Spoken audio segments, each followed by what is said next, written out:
Hey there, welcome to Spectrum Pulse, where we talk about music, movies, art, and culture.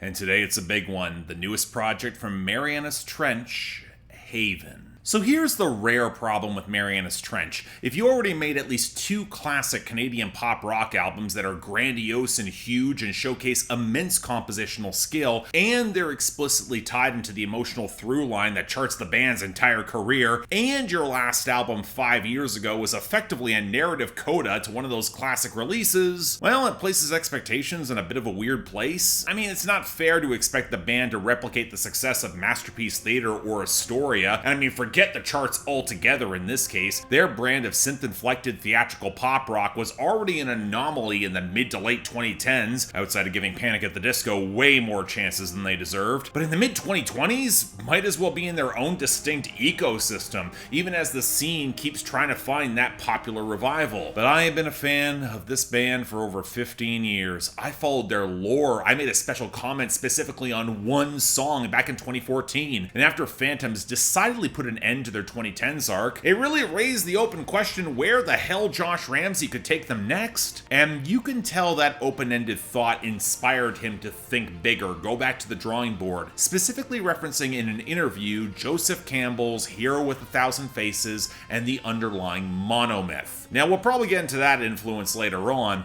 but in the meantime, yeah, this is one of my most anticipated albums of 2024. So how did it go? Well, let's get this out of the way first. It simultaneously is exactly what you would expect from Marianas Trench. After 15 years, they're definitely striking some familiar compositional and production notes, but it's also rather bold and, dare I say, progressive rock in some of its thematic ambition. In fact, to make a conceptual parallel, it reminds me a lot of the progressive metal act Ayreon in their 2013 album The Theory of Everything. A single mastermind commanding the sound and ideas between Josh Ramsey and Arjen Lucassen, a familiar musical palette that spent ever so slightly in new compositional directions that it might actually be more favored on stage than on record, and also largely disconnected from the previous overarching narrative, but with just enough callbacks to trigger some of that emotional resonance. But where The Theory of Everything went small scale, very personal, in tackling the monomyth from Joseph Campbell, it feels like Marianas Trench are swinging for the fences with even more tenacity than ever before, where it'll make sense in the scale and some of the execution, but some of the finer details may not have fully clicked to give this the same resonance as their very best, which might be why I might be a little cooler on this than I would love to be. Don't get me wrong, it is excellent. The floor with Josh Ramsey is just obscenely high. It's hard not to get sucked up into that epic grandeur, but you know what, in fact, let's start there, because if there is something that I found a little frustrating with this album almost immediately, it's that while the compositional ambition is still here, and Ramsey can write a hook like nobody else, especially if he was bringing back some of that rock edge that was missing from Phantoms, instead of continuing to play to more mainstream pop tropes, well, it is still a very familiar 80s inflected new wave theatrical sound. We've heard this from Marianas Trench before. Now, some of this is not Josh Ramsey's fault if he wanted to keep up. This project took 5 years to put together, tracking onto whatever is the definitive pop sound of the day. That's a moving target. And even this year, full of pop ascendancy, I'd be hard-pressed to identify a singular sound across it all. But the deeper I listen through these mixes, the more I hear Ramsey's formula hitting the same sort of patterns and notes. Sometimes literally. Now, that's not saying it's bad by any means. Again, I love this formula, and the symphonic grandeur of the opener and Normal Life and the title track Closer, they are a prime example of Marianas Trench going for broke, as both the overture and dramatic finish full of echoing leitmotifs, and the former case, the rushing up-tempo strings and fluttery arpeggios, they sound incredible, supporting Ramsey's voice, and quite frankly, he's still the best in the industry. And yet I wish when the guitars and bass dropped in, they had a little bit more texture and grit, if only just for proper contrast. Turn and Run kind of gets close to getting there with the bells and the bleak bluesy embellishments as the riffs try to add more muscle, but it feels like there where every moment where the crescendo is really going to explode, the song kind of mutes itself. It's no echoes of you. Compare this to Lightning and Thunder, where the warbling shimmer of synth and the guitars against the sharper percussion clatter, it's got this crisp vibrance I wish the rock instrumentation could augment with like proper muscle. It's got a terrific pop hook. I love the multi-track vocals. It's a really great song, and it feels like a fully saturated mix, and that works well for the gleaming power ballad of Now or Never that swipes Zed's ticking clock gimmick and frankly does it better than he ever did, closely followed by just how powerful the synth and guitars ramp into the groove on Into the Storm, or how that piano foundation on Worlds Collide, which kind of reminded me a bit of Mark Cohn's Walking in Memphis initially, but it's allowed to build that foundation for heavier layers, ramp up the tempo, and feel so damn climactic and epic. But when you have I'm Not Getting Better, apt title, and then get the quick sawing tone against the overprocessed vocals and the synth gurgle and the stiffer percussion and guitars, it just feels like there's more dead space in the mix, and it's kind of choppy, it's struggling to fill it. A similar odd emptiness that permeates Down to You, linking the guitar and strings melody so tightly together, or the jittery pulse of Remember Me By, or how unsupported that otherwise very welcome sounding saxophone felt against the bouncy but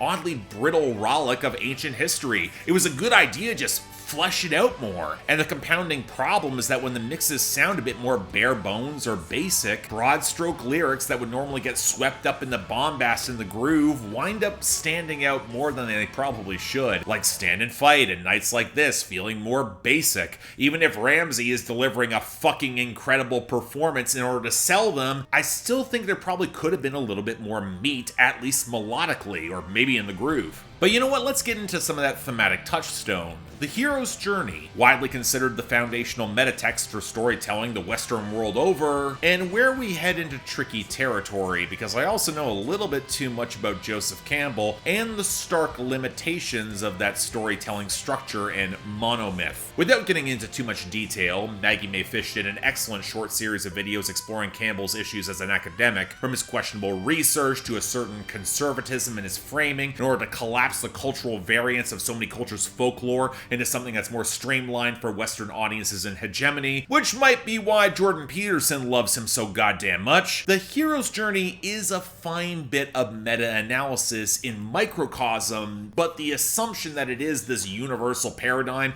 that every heroic tale fits inside is very questionable, at best. But I'm also going to make the probably fair assumption that Josh Ramsey wasn't going into this for more academic critique, instead being enamored, as so many artists are, by the allusions to grand and myth-making. The fact that a generalized story can have emotional resonance for so many across a plethora of forms. Ironically, embracing a certain subjectivity and variance that might push outside of the monomyth, where Joseph Campbell and Jordan Peterson would probably balk against it. I know that Josh Ramsey likes that subjectivity. But it's also where Marianas Trench slips into tricky territory, because a critique of Ramsey's writing is that sometimes it can feel a bit too broadly sketched, almost a bit too general in the anthemic pop platitudes. So if your primary point of influence is broad metatext of the hero's journey, you run the serious risk of leaving personal emotional resonance feeling kind of undercooked, feeling too basic, too general. Now, one of the greatest underappreciated strengths of Ramsey's writing is that he can make the pop-friendly basics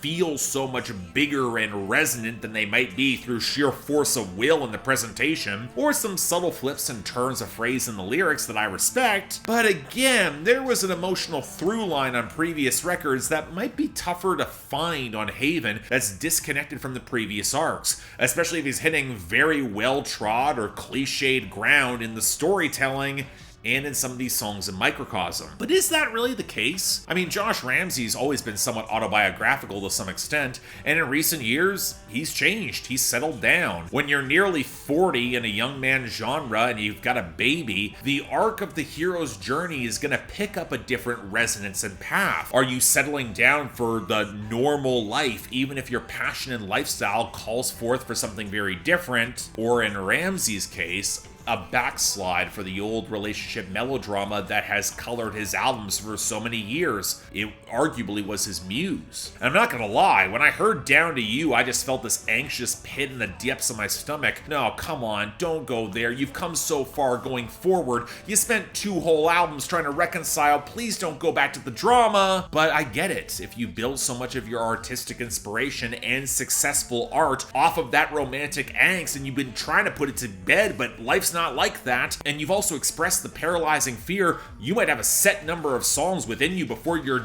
done, abandoning that muse will be all the more terrifying. Now, thankfully, Josh Ramsey is also smart enough to place his own growth and the passage of time in that context. And by the time you get to ancient history, you can tell that while said muse is always going to be part of his story and legacy, I mean, they've grown apart. They now live in different parts of Canada. And where if this means war had some pernicious pettiness in meeting up again, now he's comfortable, he's made peace. They've moved on.